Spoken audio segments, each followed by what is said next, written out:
Okay, now we're going to look at the absolute tuning keyboard and also as a version 3.1 in Bitclavier, the implementation of Scala or Scala text files for being able to import tuning systems.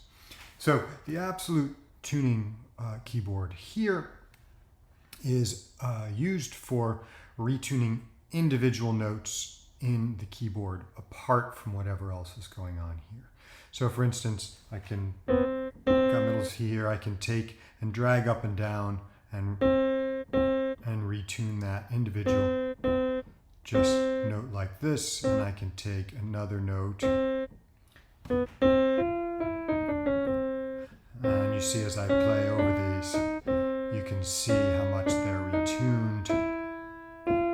I can also mouse over, and if you watch in here, as I mouse over, it shows me which ones, how much they're retuned by. Okay, so this is useful if you want to tune the whole keyboard up in very specific individual ways, or if you want to tune the keyboard up in a way that doesn't repeat every 12 notes. You can also edit by hand. If you press edit all, you'll see 6D middle C is tuned up sharp by 16 cents, and 65, the F above that, is flat by 33 cents. So I'm actually going to go ahead and clear that for right now so that we're back to 0 here. Another thing to note is, like we saw with semitone width, this is overlaid on whatever you've got here. So for instance, I'll take the E above middle C and flatten it by 30 cents. It's quite flat. Now I'm going to make this a just tuning, and you remember with just tuning, that E over a C root would be another 13 cents flat. So you can see it's even flatter than it was before, 3.556. If I go back to equal temperament, now I'm going to make this sharp actually.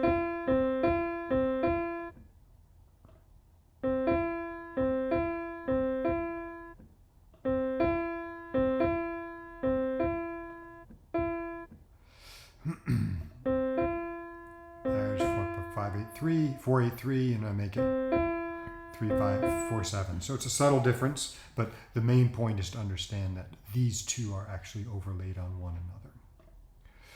Okay, let me clear this. I believe actually, what if I can command click on that? What is it? Shift click. Yeah, if I shift click on any key, it'll clear it as well. All right, so that's it for the just keyboard for now. It'll come back to us in a moment, however, when we look at some of the Scala stuff. So I'm not going to do a full introduction to Scala. You can find lots of documentation elsewhere about Scala. It's been around for a long time. It's a text-based format for storing and sharing different tuning systems. And the basic Scala library includes, I think, close to 5,000 different tuning systems. And it's not something we've used before in Bitclavier, but as of version 3.1, we've set it up so we can at least import Scala files so we can have easy access to that huge database of tuning systems. But the main window on the left here tells us basically what the size of every half step is. And so this tells us this is a 12-note scale, and that each half step goes up 100, 200, base relative to some root, goes up 100, 200, 300 cents, and so on, all the way up to a 2-to-1 ratio for the octave.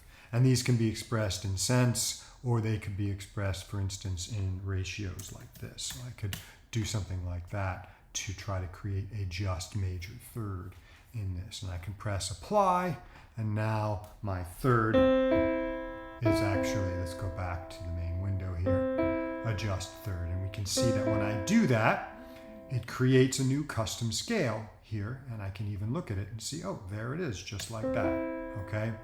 And now it's actually gone and converted this back to cents. That's what Bitclavier does with 12-note scales. I'm not, our implementation of Scala is really for importing. It's not for creating or authoring Scala files. There are other tools for you to do that. Maybe we'll do that someday. But for the moment, It's mostly just for us to be able to get Scala files in. Okay, so I'm going to, just to make this clear, I'm going to put this back at 5/4 so you can mix up sense and ratios to specify how far each key is above some fundamental. Some Scala files will use KBM files, which are keyboard map files, and we'll look at those more specifically. But the key thing here is that like 60 is specified to be the root here. So that's middle C. So all of these things are relative to middle C. And then it also tells us that in terms of anchoring the system, A 440 is going to be set to 440. So that note is the one note that we should know what the frequency is. Well, it depends on what our tuning system does actually, but this anchors, this can be used to anchor this to a particular keyboard. Okay, so that's the basics of Scala. Let's look at a cool, just one example. With Bitklavier, we've got a couple different just scales. I think there's some others in here as well. But we can import many others, and these are literally just text files here. I've got a whole folder of them. I'm going to import this one. This is JI12B. So I've got it here, Scala. You can see I've got a bunch of different Scala libraries. This has got thousands and thousands. I've got a little subset here, and I'm going to open up this one, which is just a different flavor. And you can see that Bitklavier turns these ratios here into cents. So, 25/24 is 70 cents. So it's useful to have the original if you want to look at the ratios. And so now, and we can see in the original notes here, this is an alternate 7 limit. So there's a bunch of 7s in these ratios. You get the just 7th, the just minor third, the just tritone, and so on. So it's just another flavor of just tuned scale. There are loads of them in that collection. So, like I said before, whenever you load a 12-note scale, it is going to create one of these circular keyboards that repeats. We call it circular because it repeats every 12 notes. It circles around. And C is our root. We can move that around here if we like. So that'll be useful for many, many tuning systems that repeat at the octave and have 12 notes in them. What about tuning systems without 12 notes?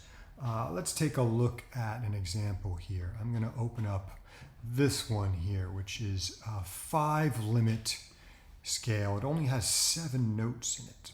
So that's actually, I'm going to open that up in the Finder here as well so we can look at the original ratios. Okay, so there they are. Oh, actually, that's a little subtlety. For non-12 note scales, this Bitklavier, at least for the moment, retains the ratios. So it has only 7 notes. So if I play starting in middle C, it's not middle C anymore, you'll note. But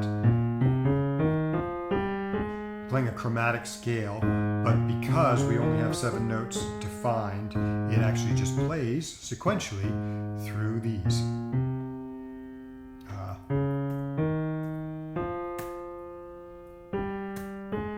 Okay, just like that. I'm going to actually change the root of the where this is anchored to be middle C to 61.626, I think. I'm going to apply that. So now our C is a middle C again. Okay, that's all fine and good. What happens, it's a little strange physically because you're playing a chromatic scale and hearing a diatonic scale. Since this is 7 and not 12, instead of creating a circular tuning, this gets mapped to the absolute tuning tool that I showed you earlier. C is set where we expect because of what I did with the KBM. I set it to be anchored at 60 as middle C. The rest of these notes are sometimes off by a lot, you'll note. Sometimes they're off by several 2,000 cents, because we're only going, we're squeezing a diatonic scale into a chromatic scale on the keyboard, the physical keyboard itself. Let's say, though, we want to use this tuning system, but we actually would really like it to be mapped chromatically across the whole keyboard so that the notes are close to where you physically expect them to be on your hands. So we can load a new key map. These are easy to make too. Let me import a new key map that is a key map I made for this.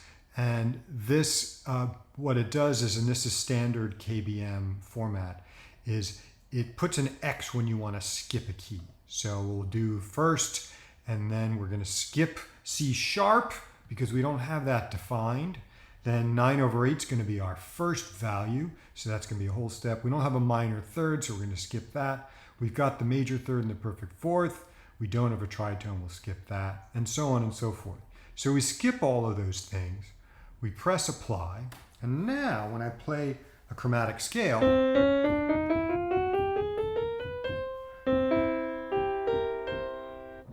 we get this tuning system as we expect, but it interpolates. It creates for every X a tuning that's evenly divided between what's defined here. So we get a half step that's halfway between 9/8. We get a minor third that's halfway between 9/8 and 5/4. So it's a useful way of taking a mapping that makes incomplete use of the keyboard and spread it out over the keyboard so that it makes more sense physically to what we know, what we have in our bodies. Now, some of you might prefer to totally undermine what our bodies do. I totally sympathize with that. It's also nice to be able to work with what our body knows. So this gives us that flexibility. All right, now, so we've got, let's take a look back at the absolute keyboard mapping. Now you'll notice here that these values are all fairly close. Instead of a lot of really red values and so on, all of these values and all the C's are exactly right, because it's now spread out to be much closer to what the original layout of the keyboard is. Okay. Now let's look at some other more unusual examples. Before we looked at, I'm going to reset all this. Reset's quite useful. It clears everything, including the absolute keyboard. I'm going to import a 31 note just intonation system. Now you'll notice in this one, we actually have 31 different notes that divide the octave. 2/1 is still the last. I'm going to set this again, 6261.626. Apply that as well. And you'll see, okay, we've got some big offsets again. Let's play it and see what happens.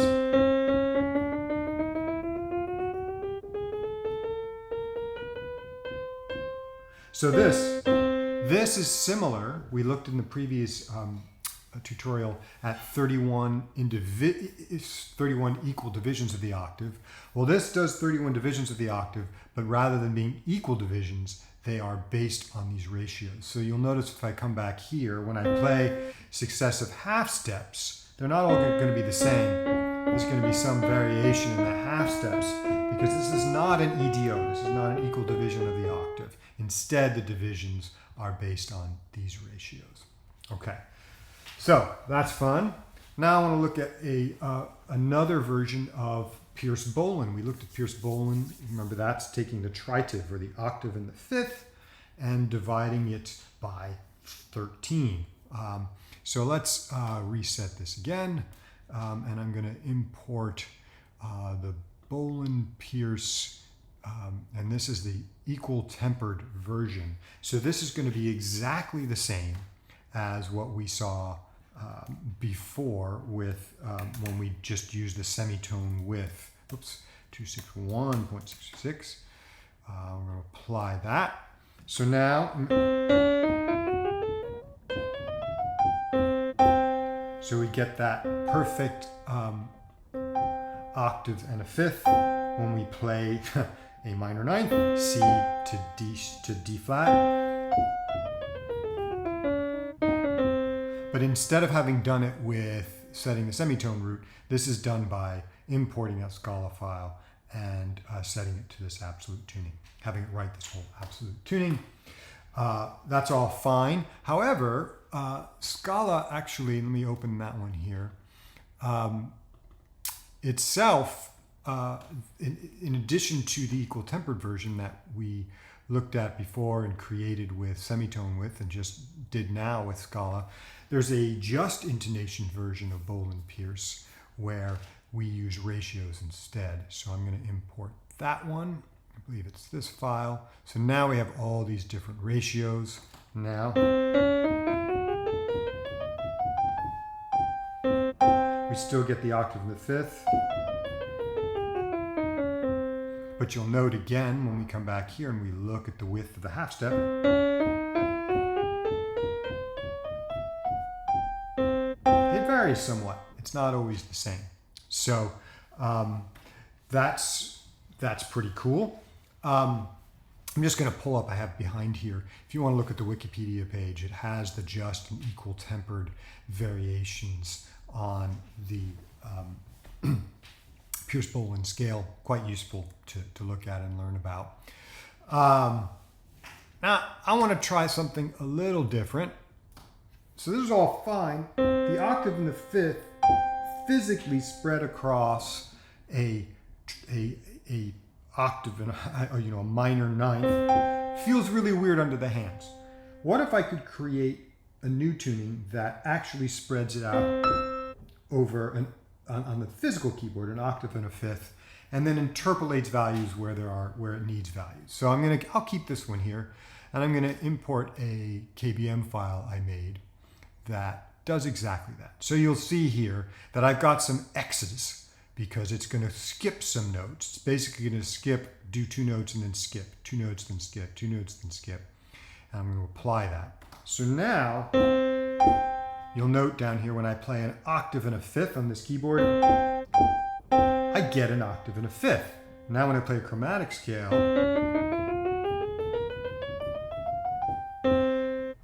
a bit clavier has interpolated new frequencies for all of these values. You'll notice that the half steps vary a lot.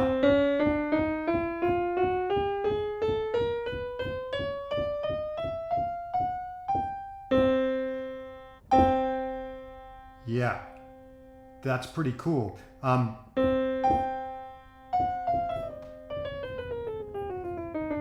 So this is a new variation on the Pierce-Boland scale that's based on actually spreading it out physically to an octave and a fifth and then interpolating values as needed. Let's go back to the original 13 note mapping of the Boland-Pierce. So I've got this minor ninth again, giving the full width of it. And I want to look at just a couple things in Boland-Pierce and one chord in particular, just because it's fun. So if we look again at this Wikipedia page, one of the things you'll note is that all of the ratios, let's see where are the ratios here. All the ratios are odd ratios, and that's part because we're using 3-to-1 instead of 2-to-1 to define the expanse of the tuning system. And so if you choose the lowest ratios, so 3-to-1, 7-to-3, 5-to-3, and you want to hear what that sounds like, that's sort of like playing like a triad in normal tuning. So like 5/4, 3/2, 4/3, that sort of thing, choosing the lowest ratios. It's a little tricky. You've got to choose 13 cents, so 13 half steps gets me the 3-to-1 here. If I want to get the 7-to-3, well, that's 10, so that's going to look like a B flat. And then I'll show you this on big clavier in a moment. And then 5-to-3 is the 6th step, so that looks like an F sharp. So C, F sharp, B flat, D flat gives me this sounding chord, and that is, let's see, where is it? It's up here.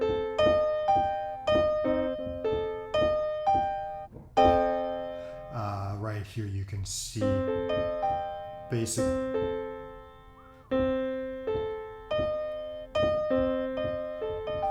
So we basically see like a major sixth, the minor third, and then the octave and the fifth as we get here. Let me pull up bit clavier so we can see that. So I'm playing C, F sharp, B flat, D flat, but getting this chord here.